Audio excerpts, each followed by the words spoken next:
جمہوری کانفرنس میں عدم شرکت۔ اب تو چینی بھی ہمیں سمجھ گئے ہیں۔ چین سب سے مشکل چیلنج ہے اور ہمارے لیے مسابقت کا اگلا میدان ہے۔ وہاں سے ہم پر سب سے زیادہ ڈیجیٹل اٹیک ہوتے ہیں۔ ٹیکنالوجی میں ابھرتا اور ڈیٹا اکٹھا کرنے کی بے پناہ خواہش رکھتا ہے چین۔ ملکوں کو قرضوں کے جال میں پھنسا رہا ہے، مقروض ملکوں کو دباؤ اور مارکیٹوں کو اپنے اثر میں لا رہا ہے۔ ہم ٹیکنالوجی اور ٹیلنٹ کے ساتھ پارٹنرشپ کر کے چین اور روس جیسے اپنے بڑے حریفوں کو ٹکر دینے کی کوشش کر رہے ہیں۔ ہم نے ویسٹرن ڈیموکریٹک ویلیو کا تحفظ بھی کرنا ہے اور ساتھ ماحولیاتی تبدیلی جیسے مشترکہ مقصد پر چین کا تعاون بھی حاصل کرنا ہے، یعنی جس سے لڑنا ہے اس کے ساتھ چلنا بھی ہے۔ یہ خیالات رچرڈ کے ہیں، جو برٹش انٹیلیجنس ایجنسی MI6 کے سربراہ ہیں۔ MI6 کا سربراہ C کہلاتا ہے۔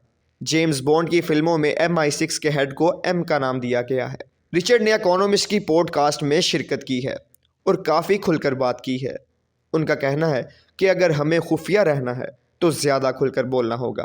روس کے بارے میں بات کرتے ہوئے ان کا کہنا تھا کہ روسی سربراہ پیوٹن سمجھتے ہیں کہ وہ اپنے ارد گرد ملکوں کی خود مختاری کو محدود کر سکتے ہیں۔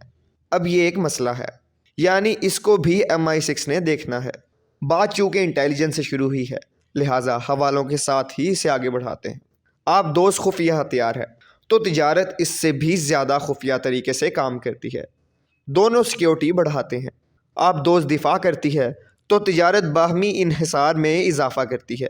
فارن پالیسی میگزین کی ایک رپورٹ ان جملوں سے شروع ہوتی ہے۔ یہ رپورٹ اس پر بحث کرتی ہے کہ کیسے چینی امریکیوں کو ایشیا میں ہرا رہے ہیں۔ آپ دوست کی ڈیل سے آپ کسی بھی وقت واپس ہو سکتے ہیں۔ نہیں یقین تو فرانس والوں سے پوچھیں، جن کے ساتھ آسٹریلیا نے معاہدہ ختم کیا۔ تجارتی معاہدے ختم کرنا آسان نہیں ہوتا۔ یہ سابق امریکی صدر ڈونلڈ ٹرمپ بہتر سمجھتے ہوں گے، جو نارتھ امریکی فری ٹریڈ معاہدے کو ختم نہ کر سکے اور اس میں بس کچھ ہومیوپیتھک تبدیلیاں ہی کروا کر دل ٹھنڈا کر سکے۔ پاکستان نے حال ہی میں امریکہ کی جانب سے منعقد کردہ جمہوری کانفرنس میں شرکت سے گریز کیا ہے۔ وزارت خارجہ نے اس حوالے سے جو بیان جاری کیا ہے اس میں عدم شرکت کے لیے ایک لفظ اسکپ کا استعمال کیا ہے، جبکہ امریکہ کے ساتھ تعاون کی وضاحت میں کئی جملے تھے۔ ایشیا ٹائم نے اس موقع پر ایک رپورٹ میں تفصیل بتائی ہے کہ کیسے کانفرنس سے 2 ہفتے پہلے چینی حکام پاکستان سے رابطے میں آئے۔ اس کے کچھ دن بعد وزیر خارجہ شاہ محمود قریشی کو رات گئے چینی ہم منصب وانگ یی کا ایک ٹیلی فون آیا، جس کے بعد پاکستان نے اس کانفرنس میں شرکت نہ کرنے کا فیصلہ کیا۔ پاکستان کے اس اقدام کی تعریف کرتے ہوئے چینی وزارت خارجہ کے ترجمان لی جیان نے پاکستان کو چین کا حقیقی آئرن برادر قرار دیا۔ اس بیان کو انٹرنیشنل میڈیا نے لفٹ بھی کیا۔ عرب نیوز نے اس کو اپنی ہیڈ لائنز کا حصہ بنایا۔ US نیوز نے پاکستان کی عدم شرکت کو چینی دباؤ اور کانفرنس کو سبوتاژ کرنے کی ایک مؤثر کارروائی بتایا۔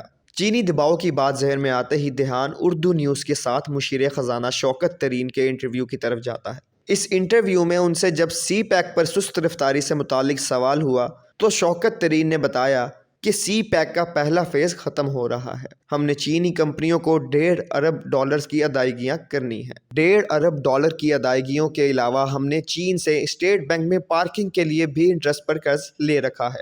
اس کی میعاد میں توسیع بھی کرانی ہوگی۔ جب وقت آئے گا تو ہم کو پھر کہنا ہوگا کہ آئرن برادر شہد سے میٹھے ایک ذرا سائن تو کر، سال ایک مزید چاہیے۔ اب یہاں سے جیمز بونڈ کا میوزک بجاتے ہوئے بلاگ کے شروع میں جائیں۔ دوبارہ پڑھیں کہ MI6 کے سربراہ رچرڈ مور چینی قرضوں کے جال سے متعلق کیا کہہ رہے ہیں۔ پڑھ لیا؟ اچھا، اب زیادہ دکھی بھی نہ ہوں۔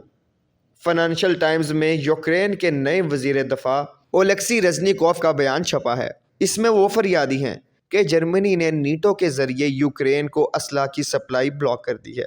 اولیکسی کا کہنا ہے کہ جرمنی کی روس کو مشتعل نہ کرنے کی پالیسی کام نہیں کرے گی، لیکن جرمن امریکیوں کی بھی نہیں سن رہے۔